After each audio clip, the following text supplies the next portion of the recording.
Hey guys, welcome to Amity Tracks. Do something kind of different this time around. I think I mentioned occasionally I'm a big movie buff as well as music fan, and it's kind of cool if we could occasionally do something where the world of film and music collide. Editor and I have been talking a little bit. I don't know, maybe down the line we'll expand the focus a little bit and get into some movies, movie themed episodes. I don't know. We'll see. But what I thought would be kind of fun here is, I've been kind of getting back into watching some James Bond movies lately. I've always been a huge Bond fan. I mean, I've seen all the films multiple times, read all at least the Ian Fleming novels, the original ones. I don't. It just I've been kind of a Bond obsessive, at times. Uh, there's oh man, there's quite a few like YouTube channels that focus on James Bond stuff that I follow. So what I thought we'd do here is rank 25 to 1, worst to best, all the Bond theme songs. Because as you probably know, at the beginning of every Bond film, they have that iconic title sequence, and there's a song done by a popular artist of the time period. And it's kind of you're sort of immortalized if you've done a Bond song, and you're an artist. I mean the Bond songs are as iconic as the Bond actors, and the villains, and the Bond girls, and everybody else, right? It's kind of interesting. Is there a formula? I mean, not really. It they kind of change with the styles of the times. I mean, of course, the first Bond film came out in early 1960s, and the last one a couple years ago. So, there's been decades and decades of styles. Now, there is a queen, the queen of the Bond themes, Shirley Bassey. She has done three of them. Nobody else has even done two. She has done three. And one of which, as you'll see, is like the prototype, the quintessential Bond theme song. What makes a great Bond song? Now, it's not just that they have. It's not just being a good song, although it does have to do that because there are some that are not good songs, as you'll see. But it's more than just being a good song. It's there's got to be some mystery there, some intrigue, some sensuality, or at least some of that, right? I mean, to be a great Bond song. Now, this is a strictly ranking of songs. So there is no correlation with how great one of the songs is versus the movie. Some of the movies are terrible but have amazing songs. Some of the best films don't have great songs. So it's this. We're just looking at the Bond songs here, and there's 25 of them because we're not including Never Say Never Again, which is not an official Bond film, or the original like back in the 60s, the parody uh, Casino Royale, but just the 25 official Bond films. All right, well, coming in at number 25 is number 25, the 25th Bond film. Oh, I wanted to show this too before we get to that. I do have this on vinyl. I mean, we do try to feature records where we can, right? Even in a episode like this, it's 13 original themes. So this I've had this forever. This came out in 1983. So it goes up through that year. So from the 1962 debut Doctor No all the way up to the Octopussy song in 1983. So not this up to this point there were 13 of them. There's 25 now. Back to where we were. Number 25 is the most recent song. Um, yeah, No Time to Die, performed by Billie Eilish. From the most recent Bond film, 2021's No Time to Die. I Yeah, the song. I'm sorry. I think it sucks. It's so dull and minimalist, and I mean, it's the I mean, Bond songs are supposed to be kind of grandeur, you know, and just come grab you. This is like hushed and whispered, and it's like this is not a Bond song at all. I think it's terrible, terrible. Sorry, I don't know a whole lot more about Billie Eilish, so Billie Eilish might be a fantastic artist otherwise, but judging by this song, I don't like this song. Number 24 is the one before. Um, the song is "The Writings on the Wall" by Sam Smith, and it is from 2015 film Spectre. Now, yeah, I'm actually a big fan of this most recent, Daniel Craig era of Bond films, but the theme songs have not been that great. There's some that are a bit higher, you'll see, but yeah, this is also dull. Also, not a great Bond film at all. But maybe we can talk Bond films some other time. Uh, I don't like Sam Smith's sort of delicate, almost falsetto in parts of this song. Again, it's kind of like my complaint about the previous one. It's too subdued. It doesn't pop. There's not a lot of bombast there. Now, on number 23, there is a lot of bombast, but it's pretty bad bombast. So, going all the way back to 1974 with the song of the same name of the film, "The Man with the Golden Gun," performed by Lulu. Yeah, 1974. And it feels like 1974. Actually, feels a little bit late 70s, honestly. It's very disco. I mean, it's got the whack whack whack whack whack whack. I mean, it's it's a bad song.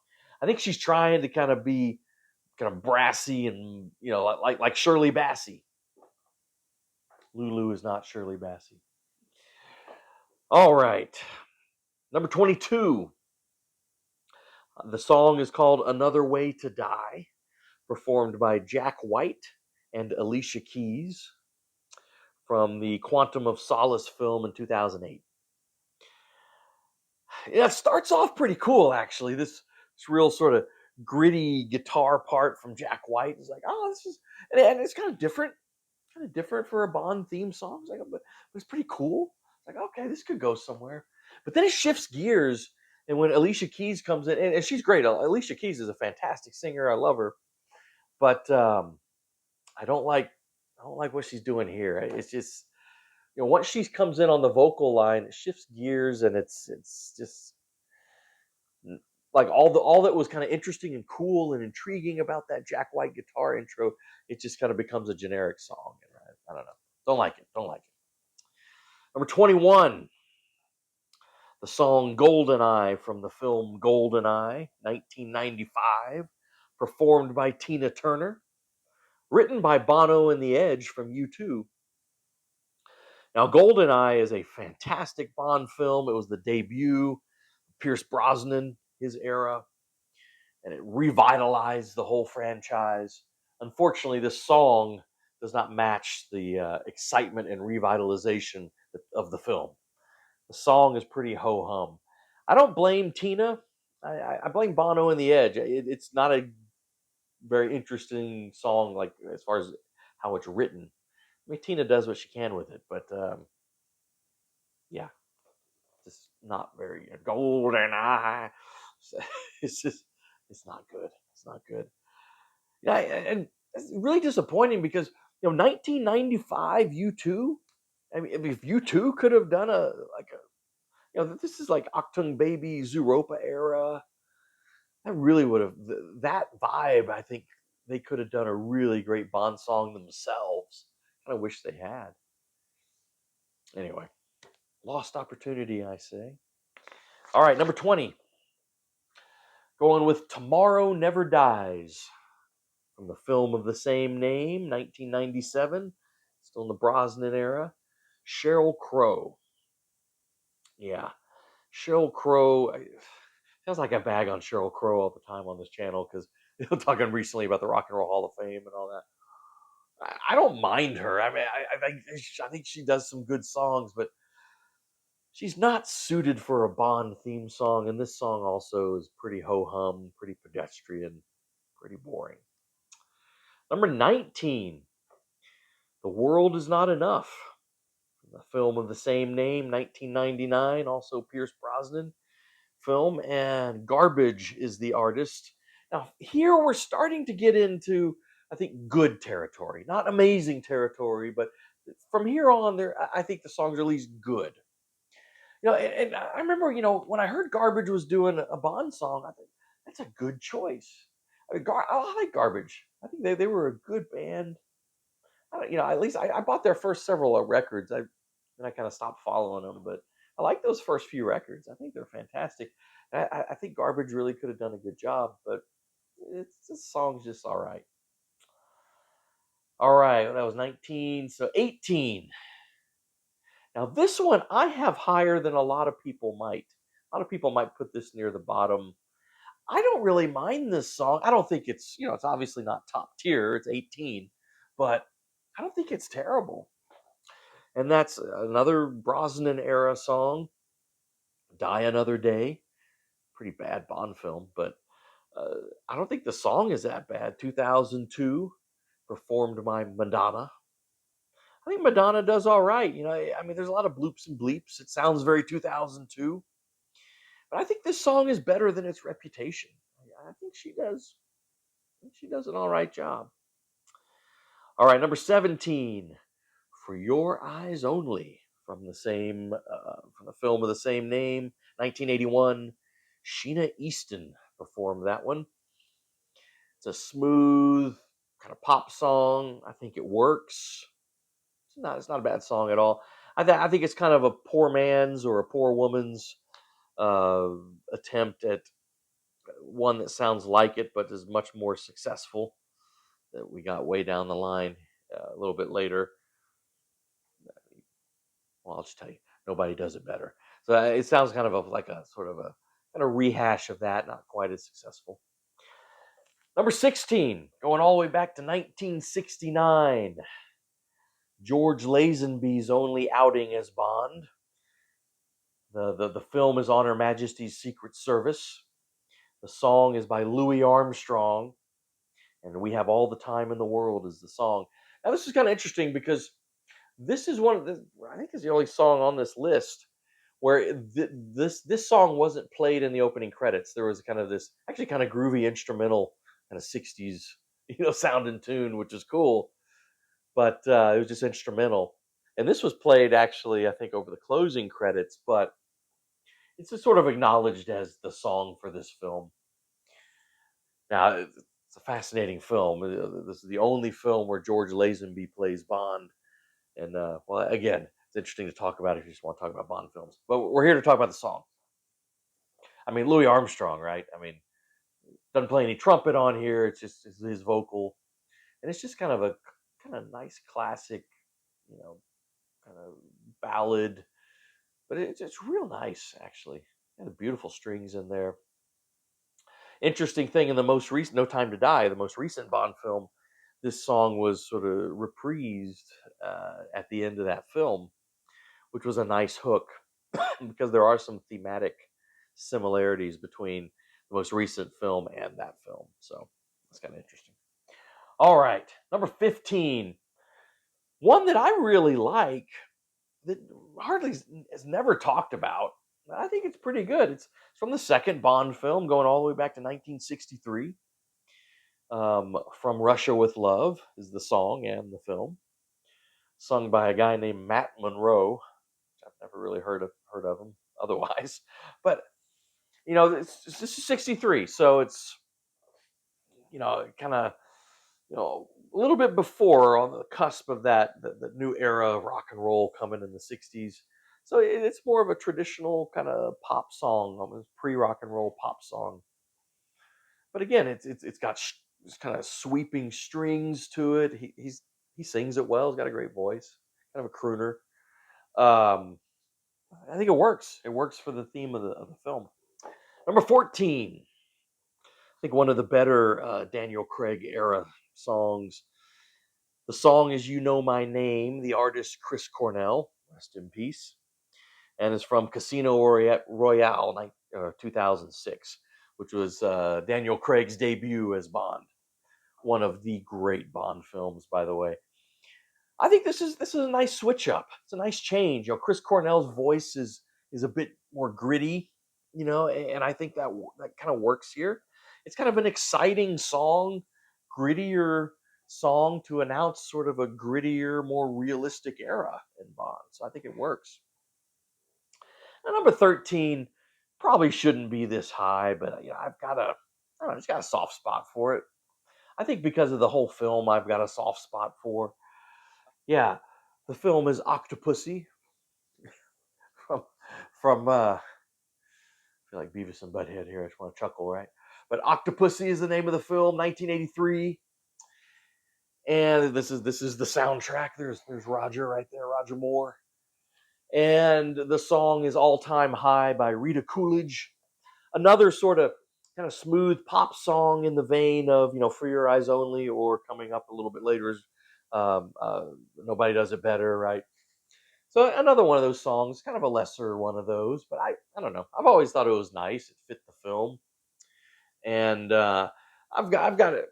Again, we talk Bond movies later, but I've got a soft spot for this movie. This was the first Bond movie I saw in a theater. I think so it's the first thing that brought me into the whole franchise. So I'm kind of a defender of Octopussy. I think it was a good movie. All right, number 12. Number 12, notorious Bond film, but we're talking about songs here. 1979's Moonraker. Song, same title as the film. That is the first of the three Shirley Bassey tunes to appear on this list. So out of her three songs, the lowest I've got her is 12, right? I mean, she's awesome. I think it's a beautiful song, actually. It's a real nice song. It's less bombastic than her other songs, but or her other Bond songs at least. But yeah, it's got a real nice melody and nice mood to it. I think it fits. Number 11, License to Kill, film of the same title from 1989, sung by Gladys Knight. And I always thought this song is pretty cool. Now this is one of the two Timothy Dalton Bond films, and Timothy Dalton amongst Bond aficionados, there's a lot of appreciation for the brief Timothy Dalton era. But anyway, the it's kind of cool because it's very 80s, 89. It's very 80s sounding, but it references, it definitely echoes Goldfinger, that from the classic era, but sort of in 80s. And Gladys Knight is a fantastic singer, of course. So I think that really works. There's one little quirk in this song. It always bothers me how like the song is "License to Kill," and I even had checked the lyrics, and it says "License to Kill," all through the song. She's like, "License to get," to get. It doesn't sound like she's saying "kill." I don't know. That's always, but she's a great singer. It's sort of strange how she pronounces the word "kill" when it doesn't sound like "kill." All right, 10, top 10 here. This is the highest ranking from the Daniel Craig era by quite a bit here, I think. So number 10, Skyfall, the film and the title of the song. Adele, 2012. I mean, Adele, she would be the natural heir, modern heir to Shirley Bassey, right?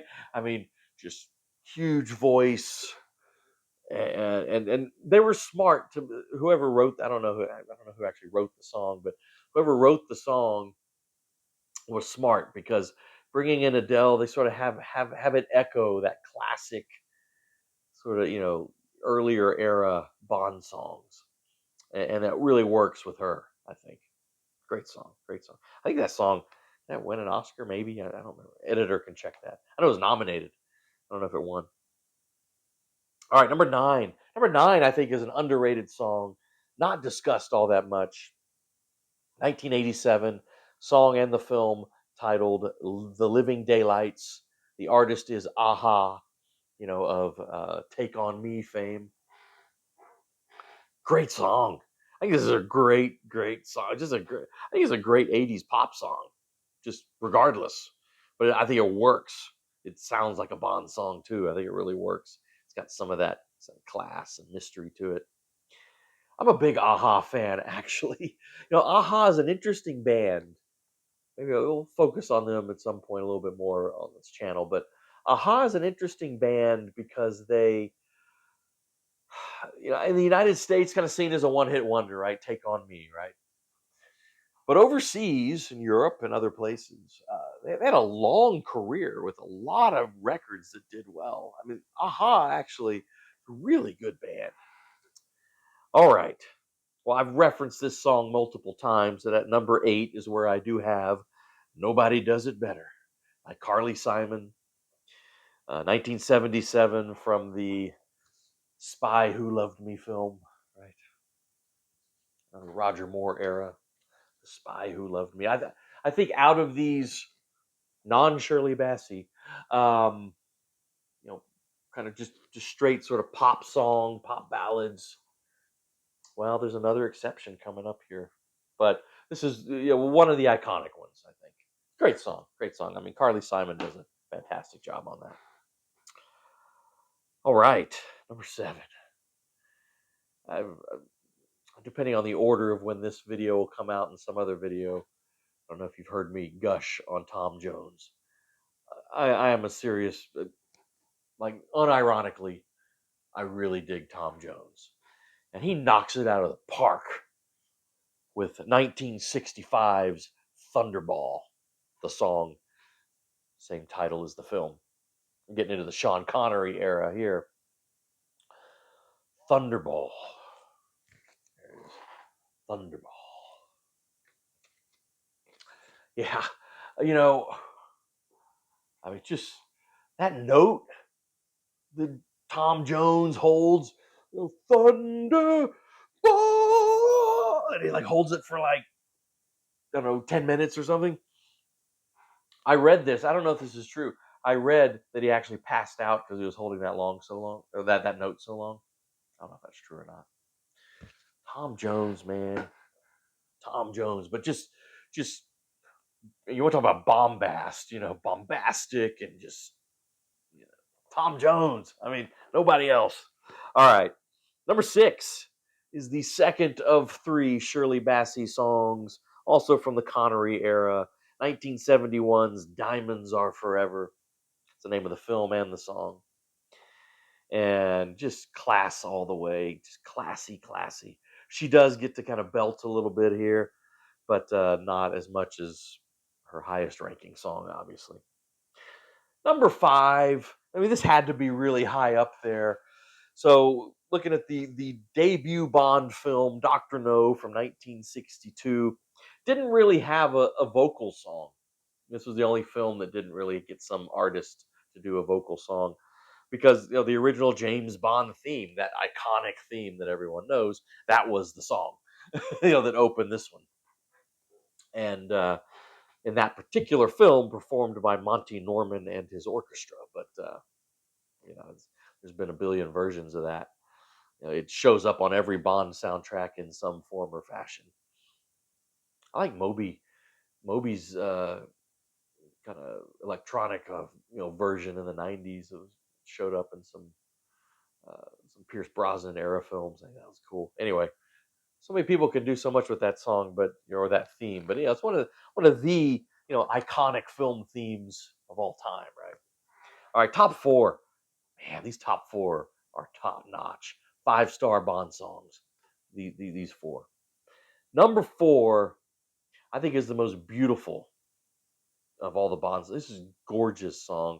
The melody is just. You Only Live Twice. 1967, film of the same name. Nancy Sinatra. It is just gorgeous. I mean, such a gorgeous theme, right? I don't know if you remember, Robbie Williams had that huge hit Millennium, uh, and it basically sampled "You Only Live Twice," but it works in that song too. I mean, God, it's just a beautiful song. Go listen to that song if you don't know what I'm talking about. You only live twice. Yeah, it,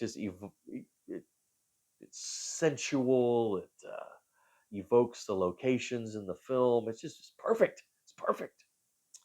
All right, number three. You know this had to be up there somewhere. Paul McCartney and Wings, 1973, "Live and Let Die." The movie, same title as the song. Talk about bombast. This is so interesting because this song, is so McCartney-esque, right? Because it's got, how McCartney kind of does these suites, these songs with these really different sections that he just sort of cobbles together. This song has a kind of real quiet part, and then it like explodes and does that kind of disco-y orchestra thing, and then it gets quiet again and explodes again.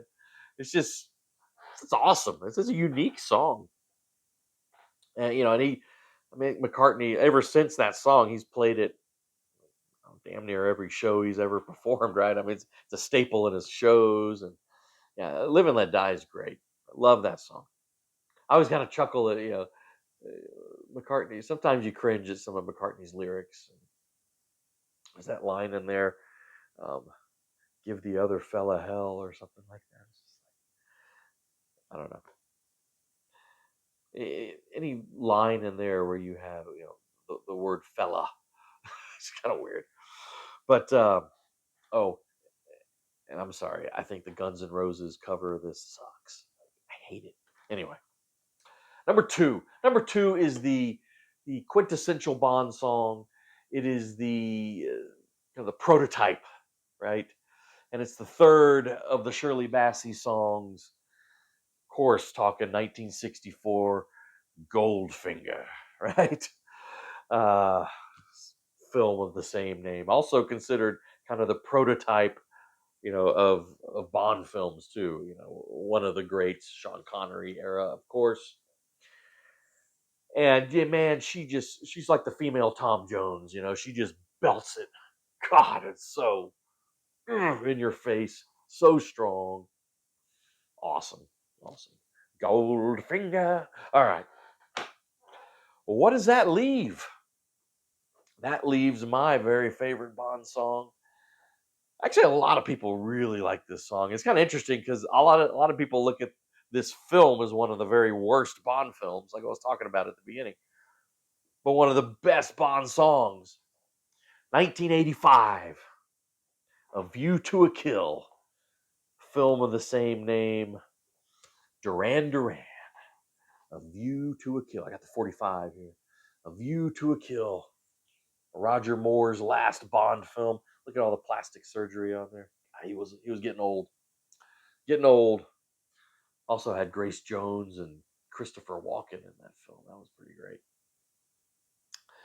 Yeah, not the best Bond film, but the best Bond song in my opinion. I mean, it's got it all. It's a great song, and I think it was a number one, at least in England, right? If not the United States, it was really high on the charts. It's a huge hit for them. I've seen Duran Duran live, and they almost every show they play this song, kind of like with McCartney and "Live and Let Die." This is a staple of still in Duran Duran shows. I mean, it's a great song, and I love how they actually incorporate the Bond theme in the song, but it's still a great rock song too. It's everything, man. It's just so great, so great. And actually, one of the very last songs, if I remember right, of that original lineup of Duran Duran before they start to splinter a bit. Yeah, well, there you go. That's my list, guys. What do you think? Let's talk Bond songs. In the comments. You guys have an opinion? You have your own list, your favorites? What do you think? Let's talk about it. All right, that was fun. That was fun. At least for me. I hope it was fun for you. I geek out on Bond movies, and so it's kind of fun to talk about the songs and the music. Well, all right, guys. Please do subscribe to the channel. It really does help us out. Helps us do what we want to do. Like the videos, hit the bell for notifications, all the stuff you know what to do. And we'll see you next time on Amity Tracks.